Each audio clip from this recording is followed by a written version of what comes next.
જીવન કથા એ વ્યવહારને સકારાત્મક બનાવે છે, એ છે કથા. કથા આધ્યાત્મિક મોટિવેશન છે.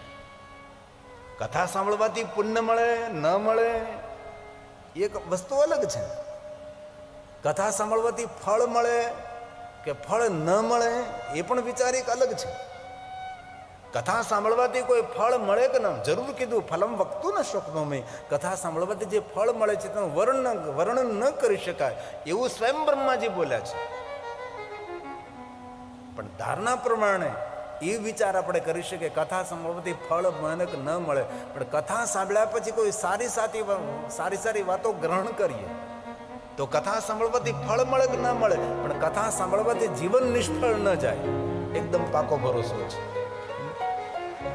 કથાનું શ્રવણ કરવાથી જીવન નિષ્ફળ ન બને, જીવન આપણું ફલિત થાય છે, ફૂલે ફાલે. આજે બ્રહ્માજી કહે છે, નારદ બિરાજો, હું તમને મહાદેવની કથા કહું. બ્રહ્માજી પોતાની પ્રસન્નતા વ્યક્ત કરે છે અને પુત્ર નારદ ભગવાન મહાદેવની કથા સાંભળવા માટે બિરાજે છે. અને બ્રહ્માજી ભગવાન શંકરજીની વંદના કરે છે, કારણ કે બ્રહ્માજી મહાદેવના પરમ ભક્ત છે. અને બ્રહ્માજી પોતાના કર્કમોડો દ્વારા અગણિત લિંગોની સ્થાપના કરી છે. બ્રહ્માજી મહાદેવની સ્તુતિ કરે છે. આ શબ્દો સ્વયં બ્રહ્માજીના છે. બ્રહ્માની દ્રષ્ટિએ શંકરજી કેટલા શ્રેષ્ઠ છે, મહાદેવ કેટલા મહાન છે. બ્રહ્મા બોલે, નમસ્કાર કરું છું. નમો સ્તવનંત રૂપાય. બ્રહ્મા કહે છે, અનંત રૂપ, અગણિત રૂપ છે. ક્યાં રૂપની વંદના કરું, ક્યાં રૂપને હું પ્રણામ કરું. આ બ્રહ્મજીની મનોદશા તમે જો, અનંત રૂપ. અને શિવનું કોઈ એક રૂપ તો નથી, અનંત રૂપ છે. અનંત રૂપાય નમઃ, અનંત સ્વરૂપાય નમઃ, અનંતાય નમઃ. એ શિવ છે, એ મહાદેવ છે. આ સુંદર પાવન શબ્દો બ્રહ્માના મુખમાંથી પ્રગટ થયા છે. નમો સ્તવનંત રૂપાય નીલકંઠ નમોસ્તુતે અવિઘ્નાત સ્વરૂપાય કૈવલ્યાય મૃતાય ચ કૈવલ્યાય મૃતાય ચ. બ્રહ્માજી કેટલી સુંદર જોડણી બનાવે છે. નીલકંઠ રૂપ મને બહુ વાલો છે. અને ભગવાન શિવને આપણે નીલકંઠ શા માટે કહીએ એ તો આપણને ખબર છે કે ભગવાન મહાદેવે કાળકૂટ નામનું વિષ પીધું, ઝેર પીધું, અને ભગવાન શિવજી ગળામાં રાખ્યું. સકલમાશ કંઠે, તેનો કંઠ નીલવર્ણ થયો, એટલે આ નીલકંઠ આપણે મહાદેવને કહીએ છીએ. પણ બ્રહ્માજી એમ કહ્યું કે ઝેર કોણ પી શકે જે સ્વયં અમૃતથી ભરેલો હોય. મહાદેવનું એક નામ પણ છે, ઓમ શ્રી અમૃતાય નમઃ. ભગવાન મહાદેવ તમે અમૃતથી ભરેલા છો, તેથી તમે વિષપાન કર્યું છે. જે માણસ અમૃતથી ભરેલો ન હોય એ વિષપાન કઈ રીતે કરી શકે છે? તેથી જ્યારે સમુદ્ર મંથન દેવતાઓને દાનવો કરતા હતા, જગતને જજાડનારું, જગતનો નાશ કરનારું, અકારણ બ્રહ્માંડનો ક્ષય કરનારું કાળકૂટ નામનું જ્યારે વિષ નીકળ્યું છે, એમાંથી તમે ભગવાન દેવના દાનવોની સૃષ્ટિની રક્ષા કરે છે. તેથી આ દ્રશ્ય મેં જોયું છે. બ્રહ્માજી કહે છે, આ જ્યારે સમુદ્ર મંથન થતું હતું અને જ્યારે અકારણ બ્રહ્માંડનો ક્ષય થવા લાગ્યો હતો, અને સમગ્ર બ્રહ્માંડની રક્ષા માટે મહાદેવજી તમે જ્યારે વિષપાન કરતા હતા, એ રૂપ, એ સ્વરૂપ, એ દ્રશ્ય મેં મારી આંખો દ્વારા નિહાળ્યું છે. તેથી આ નીલકંઠ રૂપ મને બહુ જ વાલું છે. તેથી બ્રહ્માજી પોતાની વંદનામાં નીલકંઠ નામનો સમાવેશ કર્યો છે. અકાંડ બ્રહ્માંડ ક્ષય ચકિત દેવા કૃપા, જો પુષ્પદંતે ગાયું છે. અકાંડ બ્રહ્માંડ ક્ષય ચકિત દેવાસુર કૃપા. દેવતાઓ પર કૃપા કરવા માટે સુર કૃપા. અકારણ હજી પ્રલયનો સમય નહીં થયો હતો અને પ્રલય પહેલા આ જગતનો નાશ થવા લાગ્યો. અમૃત નીકળ્યું, રત્નો નીકળ્યા, ધન્વંતરી, લક્ષ્મી, શું શું નહીં, 14 રત્નો. સમુદ્ર મંથન કરતા કરતા પણ જ્યારે વિષ નીકળ્યું છે, કાળકૂટ નામનું ઝેર નીકળ્યું છે, ત્યારે દેવતાઓને જગતની રક્ષા કરવા માટે મહાદેવ આવ્યા છે. અને આપણે સનાતન ધર્મમાં ધારણા છે કે જ્યારે જ્યારે ધર્મનો લય થાય, જ્યારે ધર્મને રક્ષા માટે ભગવાન પધારે છે. એ આપણે સૌ ભરોસાવાળા માણસો છીએ, ને ભરોસાથી બેઠા રહેવાના છીએ આપણે લોકો. પુષ્પદંત બહુ સુંદર બોલે છે, દેવા સુર કૃપા. દેવ ઉપર ને સુર અસુર સૌ પર કૃપા કરવા માટે ભગવાન શિવજીએ કાળકૂટ નામનું વિષ પીધું છે. અકાંડ બ્રહ્માંડ ક્ષયચકિત દેવા સુર કૃપા વિધેયસ્યાસાદ્ય સ્ત્રીનયન વિષમ સંહતવત સકલ્માશ કંઠે તવન કુરુતે શ્રિયમો વિકારોપી શ્લાઘ્યો ભુવન ભયભંગ યસનીન ભુવન ભયભંગ યસનીન. ભુવન ભય ભંગ વ્યસને. શંકર ભગવાનનું મોટામાં મોટું વ્યસન કયું? પોતાના ભક્તો ઉપર કોઈ ભય ઉભો થાય ને એ ભયને દૂર કરવો, એ મહાદેવનો વ્યસન છે.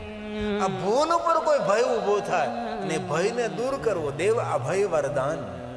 શંકરજી ભયમાંથી મુક્ત કરે છે. મહાદેવનું મોટામાં મોટું વ્યસન છે પોતાના ભક્તોને ભયમાંથી મુક્ત કરવું. અને આપણો તો એવું સાંભળી બેઠા છે કે ભગવાન ભુવન ભંગ, ભંગ મતલબ ભાંગ. અરે આ વિશ્વના એટલા શ્રેષ્ઠ દેવતા, ઓમ નમઃ નારાયણ, ભગવાન મહાદેવ માટે આપણે આવું વિચારી શકીએ? ભુવનભાઈ ભંગ, ભંગ મતલબ તોડવું, દૂર કરવું, એ ભુવનભાઈ ભંગ. ભગવાન સ્વયં શિવ મહાપડ ગ્રંથમાં કહે છે કે માદક દ્રવ્યનું સેવન કરનારો માણસ મારો અપરાધી છે. માદક દ્રવ્ય મતલબ જે ગ્રહણ કરવાથી, જે ખાવાથી, જે આરોગવાથી નશો આવે એને માદક દ્રવ્ય કહેવાય છે. દક્ષિણી ગ્રંથોમાં વર્ણન છે કે ભગવાન મહાદેવને ચૂરમાના લાડુ આપણે અર્પણ કરીએ તો ચૂરમાના લાડુને ખસખસના બી ન લગાવે, કાકી કેપી દ્રવ્ય છે. તો એટલો વિશ્વનો મહાન દેવ આપણને એવું માર્ગદર્શન આપે, ગાંજો, ધતુરો, ભાંગ પીવો, તમાકુ ખાઓ, બીડી પીવો, એવું માર્ગદર્શન આપે? આપણા શાસ્ત્રોમાં એવું કહ્યું છે? આ કેટલો મોટો મૂંઝવતો પ્રશ્ન છે આપણને. તમે શિવ મહાપડ ગ્રંથનું વર્ણન કરો, તમે સાંભળો, શંકર ભગવાને પોતાના ભક્તો માટે કેટલી સુંદર સુંદર વાતો કરી છે મહાદેવજી, કે મારો ભક્ત કેવો હોવો જોઈએ, મારા ભક્તમાં કેટલા સદગુણ હોવો જોઈએ, મારો ભક્ત કેટલો શ્રેષ્ઠતમ હોવો જોઈએ, એ શંકર ભગવાને કહ્યું છે.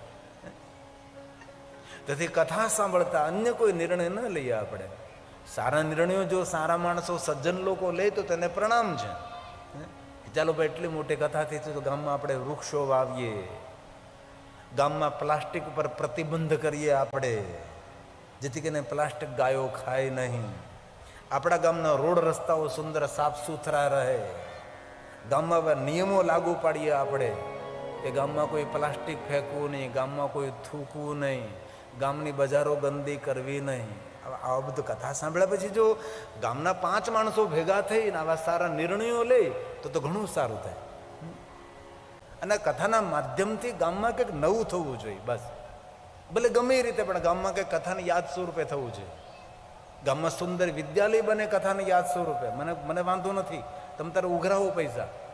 ગામમાં સુંદર વિદ્યાલય બને, ગામમાં સુંદર ઔષધાલય બને, ગામના રસ્તાઓ પાક્કા બની જાય, ક્યાંય ધૂળ ન ઉડે, વ્યવસ્થા ઊભી થવી જોઈએ આ કથાના માધ્યમથી. કહે ગામના લોકો નિર્ણય લે કે અમારા ગામમાં પ્લાસ્ટિક પ્રતિબંધ, અમારા ગામમાં પાન માવો ખાવાનું પ્રતિબંધ, અમારા ગામમાં પાન માવો નહીં ખાવાનું, અમારા ગામમાં કોઈ બીડી નહીં પીવાની, અમારા ગામમાં કોઈ બીડી તો નહીં પીવાની, અમારા ગામમાં પીવાનું નહીં. પીવાનું એટલે પાણીની હું ઓલી વાત કરું છું. કેવી કેવી કરુણ કથાઓ હે. બાપ જીવતો ને દીકરાઓ જતા રહે પી પીને. એ આપણે ત્યાં સારું છે, વાગડ વિસ્તાર તો ડાયો છે, બાકી દેશી પીણું બનાવે ને એમાં ભેંસને દેવાને ઇન્જેક્શનો નાખે. માણસની કઈ હાલત થાય, ઓજરી હળી જાય, ઓજરી હળી જાય. આપણે નાના નાના બાળકોને મૂકીને યુવાન પત્નીને છોડી અને એ દીકરો જતો રે, બાપને જોવાનું ને.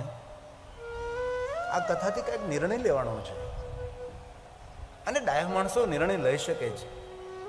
તેથી હું તો એવું ભગવાનને પ્રાર્થના કરું છું કે વાગડી વિસ્તારની અંદર કીડિયાનગરનું એવું નામ ગૌરવવંતું થાય કે આ ગામમાંથી કોઈને સારા વિચારો મળે કે અમે પણ આવા ગામ, તમારા ગામ જેવું નથી કર્યું.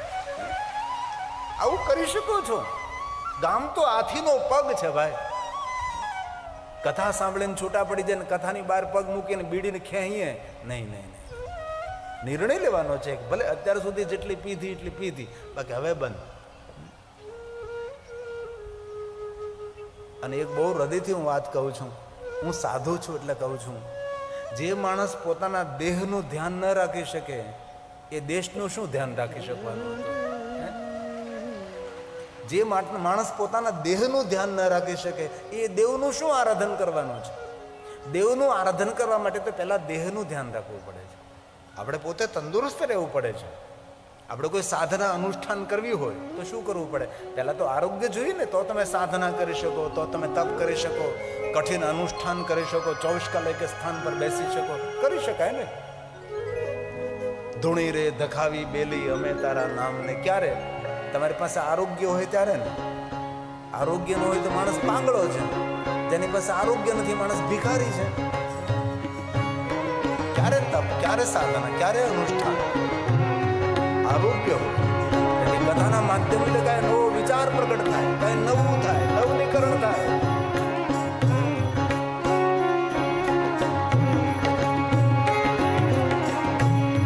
ધૂણી રે ધખાવી બેલી અમે તારા નામની રે. ધૂણી રે ધખાવી બેલી અમે તારા નામની. અમે તારા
વિશ્વના કોઈ દેવતા પણ ભગવાન શિવજીના ચરિત્રને પૂર્ણ રીતે જાણતા નથી.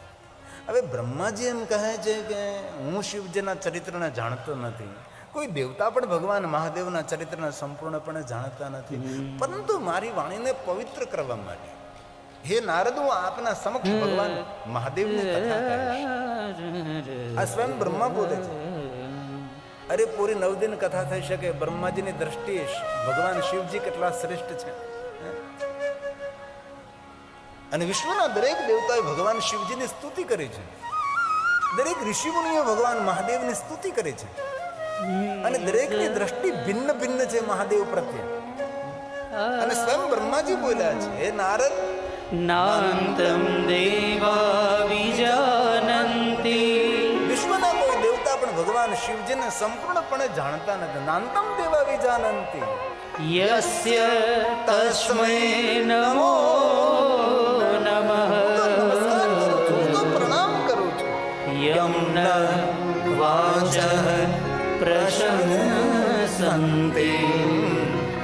નમસ્તસ્મૈ ચિદાત્મને. નમસ્તસ્મૈ ચિદાત્મને. બ્રહ્માજીએ નારદની સામે ભગવાન શિવજીની સુંદર સ્તુતિ કરી છે. બહુ લાંબી સ્તુતિ છે. અંતે બ્રહ્મા કહે છે, નારદ સાંભળો, હું તમને ભગવાન શિવજીની કથા કહું. સર્વ પાપક્ષયો ભવે. આ ભુવનમાં જેટલા પાપો છે દરેક પાપોને શાંત કરનારી ભગવાન શિવની કથા છે. હવે પાપ અને પુણ્યને આપણે શબ્દ સમજ. પાપ એટલે શું? નકારાત્મક વૃત્તિ, નકારાત્મક વિચારધારા, એને પાપ કહેવાય. નકારાત્મક વલણ, આને પાપ કહીએ આપણે. પુણ્ય કોને કહેવાય? સકારાત્મક વિચારધારા, સકારાત્મક વ્યવહાર, બીજા પ્રત્યે આપણો શુદ્ધ ભાવ, સ્વાર્થ ભરેલો ભાવ નહીં, શુદ્ધ ભાવ, નિસ્વાર્થ ભાવ. આટલી મોટી કથાનું આયોજન રાઠોડ દિનેશભાઈ ગેલાભાઈ કર્યું છે. એમનો પોતાનો કોઈ સ્વાર્થ નથી અને કોઈ સ્વાર્થ ભાવથી કરવું કથા કરવામાં પણ નથી આવે. ફક્ત ને ફક્ત નિસ્વાર્થ, બસ મારા વાગડ વિસ્તારને મારે સુંદર એક લાભ અપાવવો છે. કોઈ સ્વાર્થ નથી. અને કઈ રાજકીય ક્ષેત્રમાં આવવું નથી. કોઈ જગ્યાએ આગળ બેસતો પણ નથી મારો દિનેશભાઈ. કોઈ જગ્યાએ દેખાતો પણ નથી. હાઇલાઇટ થવું નથી, નામ રોશન કરવું નથી. નકર ઘણા લોકો એટલા માટે ભાઈ સમાજમાં તેની વાહવા થાય, રાજકીય ક્ષેત્રમાં તેને કઈ આગળ નીકળવું છે એટલા માટે મોટા મોટા પ્રસંગો ઘણા. કથાના આયોજકો અલગ અલગ હોય, જજમાનોની માનસિકતા અલગ અલગ હોય છે. અને અમે તો વર્ષોથી આ ક્ષેત્રમાં એટલે જજમાનની માનસિકતાને સમજી શકીએ છીએ કે આ જજમાન કઈ માનસિકતાથી કથાનું આયોજન કરી રહેલો છે. આનો નિસ્વાર્થ ભાવ છે. સકારાત્મક વિચારધારા, સકારાત્મક વાણી, સકારાત્મક વ્યવહાર, એને કહ્યું પુણ્ય. નકારાત્મક વિચારધારા, બેજનો અહિત કરવાની વિચારધારા, એ છે પાપ. તેથી બ્રહ્માજી કહે છે, હે નારદ સાંભળો તમે. યશુત્વા સર્વલોકાનાં. શિવ મહાપુરાણ ગ્રંથનો એક એક શ્લોક મહાદેવની પૂજા છે, એક એક શ્લોક શંકર ભગવાનની વંદના છે. એ તો આપણું દુર્ભાગ્ય છે કે આપણે સૌ એટલું સંસ્કૃત સમજી શકતા નથી. અને દુઃખ વ્યક્ત કરું છું કે આ દેશની રાષ્ટ્રભાષા સંસ્કૃત નહીં રહી. આ દેશની રાષ્ટ્રભાષા જો સંસ્કૃત રહી હોત તો થોડું ઘણું તો આપણે સમજતા હોય. જેટલું હિન્દી સમજીએ એટલું સંસ્કૃત આપણે સમજી લઈએ, પણ નહીં રહી. આખા વર્લ્ડની અંદર, આખી પૃથ્વીની અંદર તમે જરા જોજો, જે દેશના ધર્મગ્રંથો છે અને ધર્મગ્રંથોની જે લિપિ છે, જે ભાષા છે, એ જ એ દેશની રાષ્ટ્રભાષા છે. પૂરી પૃથ્વી પર એક જ આપણો ભારત દેશ એવો છે કે જે આપણા ધર્મગ્રંથોની ભાષા છે એ આપણે રાષ્ટ્રભાષા નથી. આપણા માટે દુઃખની વાત છે. હજી પણ દક્ષિણ ભારતે હિન્દી ભાષાનો સ્વીકાર નથી કર્યો. એ લોકો હજી પણ હિન્દી નથી બોલતા, એની પોતાની માતૃભાષા બોલે અને સંસ્કૃત બોલે. દક્ષિણ ભારતમાં એવા ગામડાઓ છે કે આખા ગામમાં સંસ્કૃત બોલાય છે, વાર્તાલાપ સંસ્કૃતમાં થાય. કેટલા સુંદર ગામડાઓ હશે દક્ષિણ ભારતના. અને આપણું ઉત્તર ભારત, મધ્ય ભારત આ ડિસ્ટર્બ થયેલો પ્રાંત છે. 700 વર્ષ સુધી આપણે મોગલ સામ્રાજ્યનો માર ખાધો છે, અને બાકીના 300 ને બાકીના 400 બ્રિટિશરો, ફિરંગી લોકો, પોર્ટુગીઝો, આ બધા. તેથી આપણે શું ડિસ્ટર્બ થયેલા માણસો છે. આપણો કોઈ સંગઠનનો ભાવ નથી, જ્ઞાતિમાં વેચાયેલા માણસો આપણે, વર્ણ વિવાદમાં પડેલા માણસો આપણે કંઈ કરી શકવાના નથી, આપણે કોઈ ઠોસ નિર્ણય લઈ શકવાના નથી. બસ આપણે વાતો કરવાની છે અને શબ્દોના ખોખલા કંડારેલા કિલ્લામાં આપણે રહેવાનું છે. શબ્દોથી કંડારેલા ખોખલા કિલ્લાની અંદર આપણે સુરક્ષિત નથી. આથી ગમે એટલું બોલવામાં આવે, સારું સારું બોલી શકો છો, પણ તમે તાળી પાડી નાખશો ને વાહ વાહ કરી નાખશો, વાત પૂરી. નિર્ણય તો કઈ લેવાનું નથી કોઈ. બ્રહ્માજી બહુ સુંદર બોલ્યા છે. નારદ, આપણે બંને ભેગા મળી ભગવાન મહાદેવને પ્રણામ કરે, શિવજીને વંદના કરે. શિવ તત્તમ નામ અયમ. મહાદેવનું નામ લઈ અને મહાદેવની કથા પ્રારંભ કરું છું. બ્રહ્મા બોલે છે, યશુત્વા સર્વલોકાના સર્વ પાપ ક્ષયો ભવે તદહં તે પ્રવક્ષ્યામિ શિવ તત્વં નામયમ શિવ તત્વં નામયમ. શિવનું નામ લઈને શિવ કથાનો પ્રારંભ કરું નારદ, પણ 2 હાથ ઊંચા કરીને કહું છું. નારદ, તમે સાંભળો, આ બ્રહ્માજીનો સ્વીકાર છે. અને બ્રહ્મા કોઈ સામાન્ય દેવ નથી. બ્રહ્મા દ્વારા જગતનું સર્જન થયું છે. એની પાસે કોઈ આર્કિટેક્ટ નહીં હતું, કોઈ કોન્ટ્રાક્ટર નહીં હતું. બ્રહ્માજી દ્વારા આટલી સુંદર સૃષ્ટિની રચના કરનારો બ્રહ્મા કોઈ સામાન્ય દેવ હોઈ શકે છે? ઓમ હરિ ઓમ. બ્રાહ્મણોસ્ય મુખમાસિત બાહુરાજન્યઃ કૃતઃ ઊરુતદસ્ય યદ્વૈશ્ય પતિભ્યાં ક્ષુદ્રો અજાયત. બ્રાહ્મણોસ્ય મુખમાસિત.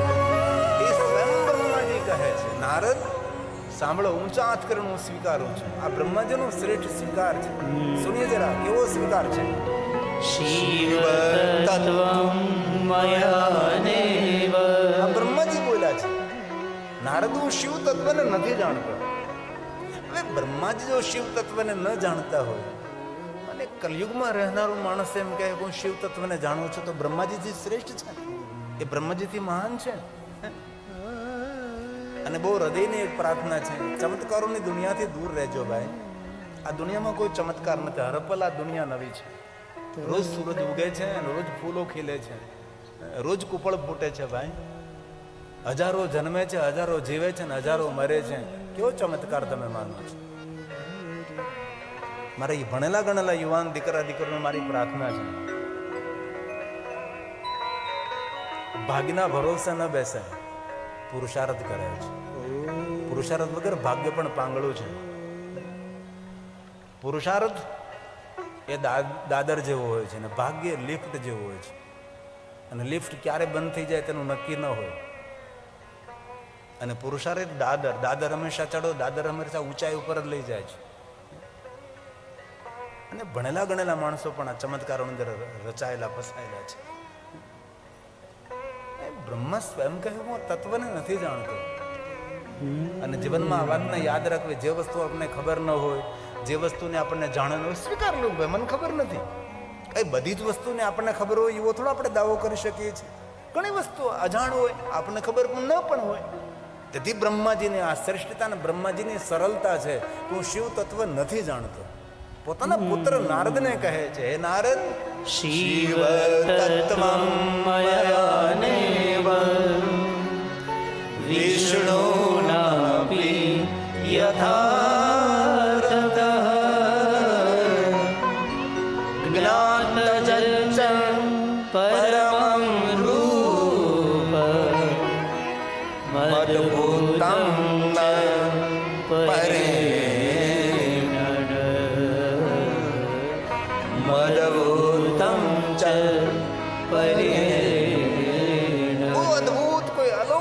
તત્વ છે. કોણ છે, ક્યાં છે એની મને ખબર નથી, પણ કોઈ છે એની મને ખબર છે. જે તત્વને વેદ પુરાણ નેતિ નેતિ શબ્દોથી જ પુકારે છે, નિરંતર વેદ પુકારે છે. અવિધતે સચકિતમ, વેદો પુકારતા પુકારતા ચકિત બને, કંપનનો અનુભવ કરે છે. કોણ છે, ક્યાં છે, કેવો છે ખબર નહીં. નેતિ નેતિ શબ્દોથી તેની વાતને પૂરી કરે છે. આ બ્રહ્મા બોલ્યા છે. અવિદતે સચકિતં યદસ્તીતિ શ્રુતિ પુનઃ. શ્રુતિ પુનઃ પુનઃ કહે છે. શું કહે છે? કોઈ છે, કોણ છે, ક્યાં છે, કેવો છે, ગુણરૂપ રંગ નહીં એસા હે ઠિકાના. નિરાકાર મોકાર મુલ્લમ તુર્યમ ગિરા વિનાન વિષમ ગિરીશમ કરાલમ મહાકાલ કાલમ કૃપાલમ ગુનાગાર સંસાર પાર. કોઈ છે, કોણ છે ખબર નહીં. હવે બ્રહ્માજી જો કહેતા હોય કે ખબર નથી કોણ છે, જે તત્વને વેદ પુકારે નેતિ નેતિ, પણ એટલું કહું છું નારદ, મારો ભરોસો છે. સત્યમ જ્ઞાનમ અનંતમ ચ પરમાનંદમ પરમ મયહમ પરમાનંદમ પરમ. કોઈ પરમ આનંદ તત્વ છે. તેથી તો બોલીએ ચિદાનંદ રૂપમ શિવોહમ શિવોહમ. કોણ છે, ક્યાં છે, કેવો છે ખબર નથી. અને પ્રારંભ પણ એ છે, મધ્ય પણ એ છે, અંત પણ તે છે, અને અનંત પણ તે જ છે. જેનું કોઈ નામ નથી, રૂપ નથી, રંગ નથી, આકાર નથી. એ ભગવાન શિવ છે, એ ભગવાન મહાદેવ છે.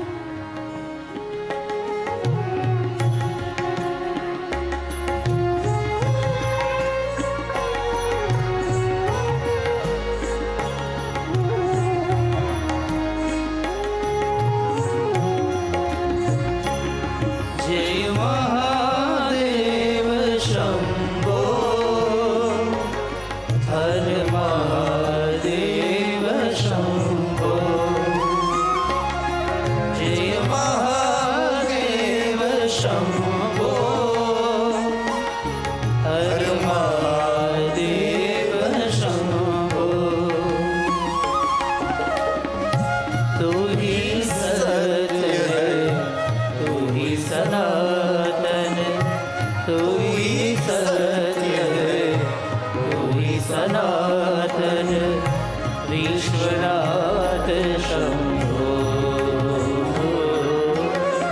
विश्वनाथ शंभो. जय महादेव शंभो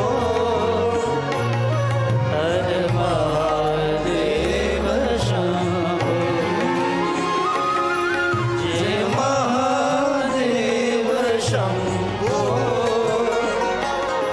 हर महादेव शंभो.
વિશ્વનાથ શંભો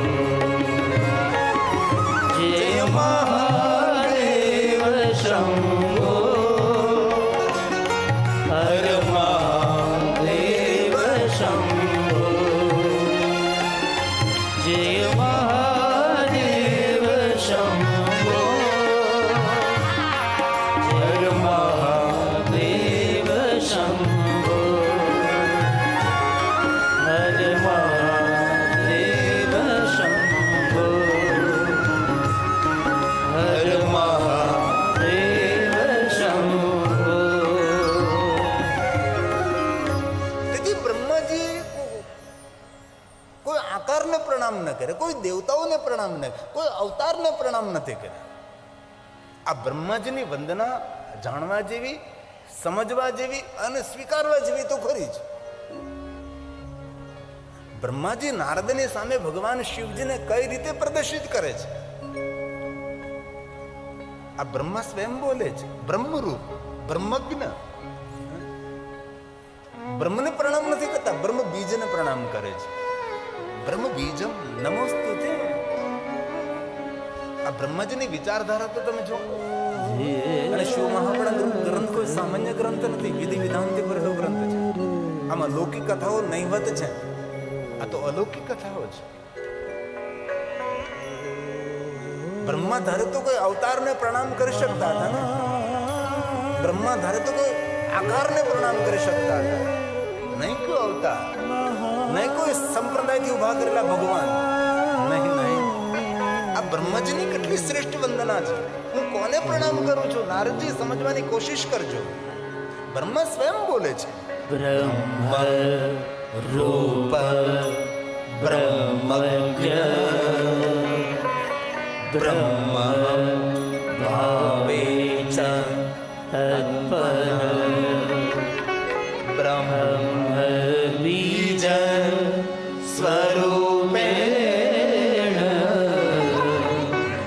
બ્રહ્મ બીજ નમોસ્તુતે બ્રહ્મ બીજ નમોસ્તુતે.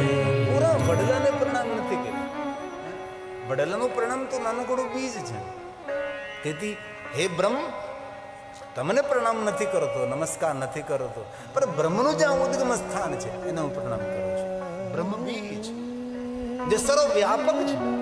નાનકડું એ વડલાનો બીજ, રાયના દાણા કરતા નાનું હોય, જેની આંખ કમજોર હોય, જોઈ પણ ના શકે.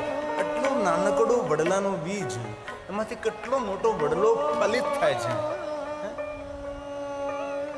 અને નાનકડું બીજ પૂરા વડલામાં વ્યાપી જાય છે, એ ફેલાઈ જાય છે. એવી રીતે હે બ્રહ્મ, સર્વ વ્યાપક, સર્વજ્ઞ. આ બ્રહ્માની દ્રષ્ટિ છે, બ્રહ્મ પ્રત્યેની દ્રષ્ટિ. બ્રહ્મ કોને કહેવું? અને બ્રહ્માજી પ્રણામ કોને કરે છે? કોઈ અવતારને નહીં, કોઈ આકારને નહીં, કોઈ રૂપને નહીં, કોઈ સ્વરૂપને નહીં, મૂળ તત્વને બ્રહ્માજી સમજાવવાની કોશિશ કરે છે. સર્વ વ્યાપક સર્વજ્ઞ તો સર્વજ્ઞ છે, સર્વ વ્યાપક છે, હરિવ્યાપક, સર્વત્ર સમાન. गगन में तो, अगन में तो, आकाश में तो, प्रकाश में तो, सरिता में, सागर में, पेड़ में, पहाड़ में, जीव में, जंतु में, देव में, दानव में, मानव में, जिधर देखो इधर तू ही तू ही. આ બ્રહ્માજી આ વાતને સમજાવવાનો પ્રયાસ કરે છે. આકાશમાં તું, પ્રકાશમાં તું, ગગનમાં તું, અગનમાં તું, સરિતામાં, સાગરમાં, સાગરની લહેરોમાં, સાગરની જલધ્વનિમાં, હે પરમાત્મા, કીડીમાં તું, કુંજરમાં તું, ગગનમાં તું, અગનમાં તું, આકાશમાં, પ્રકાશમાં, સરિતા, સાગરમાં, જડ ચેતનમાં, દેવ દાનવમાં, માનવમાં, પરમાત્મા તું સર્વ વ્યાપક. દુનિયાની કોઈ જગ્યા એવી નથી જ્યાં ઈશ્વરનું અસ્તિત્વ નથી. જેટલો ગગનમાં છે એટલો જ અગનમાં છે, જેટલો પ્રકાશમાં છે એટલો જ આકાશમાં છે. આ બ્રહ્માજી બોલ્યા, સર્વ વ્યાપક સર્વજ્ઞ સર્વ શક્તિ સમન્વિતા. સુંદર નહીં, અતિ સુંદર દેવેશ નમસ્તે જગદીશ્વર નમઃ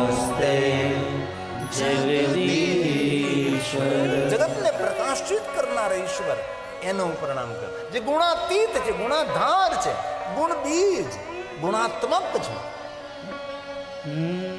આ બ્રહ્માજી તત્વને સમજાવવાનો પ્રયાસ કરે છે. કેટલી સુંદર શબ્દો દ્વારા બ્રહ્માજી ભગવાન શિવને પ્રણામ કરે છે. ગુણાતીત છે એ ભગવાન શિવ છે. ગુણાતીત ગુણાધાર ગુણ બીજં ગુણાત્મક ગુણેશ ગુણીનામ બીજ ગુણીનામ ગુરવે નમઃ ગુણીનામ ગુરવે નમઃ. હે પરમપિતા પરમાત્મા, હું પ્રણામ કરું. નારદ હું જાણતો નથી. તમેશ્વર્યમ યદ જગદોદયશ રક્ષા પ્રલય કૃત ત્રિવસ્તુ વ્યસ્તમ ત્રિશુગુણ ભિન્નાશુ તનુષુ. ત્રિવસ્તુ ત્રિવેદ નિરંતર કાર્યરત રહે છે. શા માટે કાર્યરત? તો કે આ જગતને સર્જન કરનાર કોઈ તત્વને જાણવા માટે. તમેશ્વર્યમ, એ ઈશ્વર તમે જ. જગદુ જગદુદય, જગતનો ઉદય કરો છો, જગતની રક્ષા કરો છો, જગતનો લય કરો છો. આ તત્વને જાણવા માટે નિરંતર વેદ કાર્યરત રહે છે.